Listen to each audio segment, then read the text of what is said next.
ഞങ്ങള് എന്റെ അമ്മയുടെ സ്ഥലം കല്ലടയാണ്. അവിടുന്ന് വസ്തു വിറ്റുകൊണ്ട് വരുമ്പോ അവിടുന്നാണ് നമ്മൾ വസ്തു വിറ്റിട്ട് കൊല്ലത്തേക്ക് വരുന്നത്.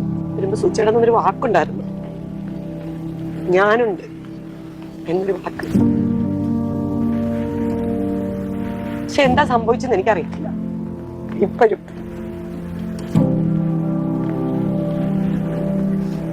ഒരു ഈഗോ ഇല്ലാത്ത മനുഷ്യനായിരുന്നു. ഒരിക്കലും ഇല്ലായിരുന്നു. എനിക്ക് ഏത് ഡ്രസ്സ് വേണമെങ്കിലും ഇടാം, ഏത് ഫുഡ് വേണമെങ്കിലും കഴിക്കാം. എന്തായാലും രേണുവിന് വെല്ലുവിളി തന്നെയാണ്. ധൈര്യം ഉണ്ടെങ്കിൽ തീർച്ചയായിട്ടും. അവർ പറയുന്നത് വെച്ച് കഴിഞ്ഞാൽ ഇനി രേണുവിനെതിരെ ഞാൻ കളിച്ചാൽ എന്നെ വലിച്ചു കീറി ഒട്ടിക്കും, സമൂഹത്തിന് മുമ്പിൽ നാണം കെടും. എന്റെ പാസ്റ്റ് എടുത്ത് നോക്കിക്കഴിഞ്ഞാൽ 100 മുത്തുച്ചിപ്പി വായിച്ച ഒരു സംതൃപ്തി കിട്ടും എന്നൊക്കെയാണ്. ഇവരെന്താന്ന് വെച്ചാൽ കാണിച്ചോട്ടെ. മുത്തുച്ചിപ്പി കൊണ്ടുവരുമോ, എന്റെ വീഡിയോസ് കൊണ്ടുവരുമോ, എത്ര ആണുങ്ങളാന്ന് വെച്ച് കഴിഞ്ഞാൽ എല്ലാവരും നിരനിര വന്ന് നിൽക്കണം.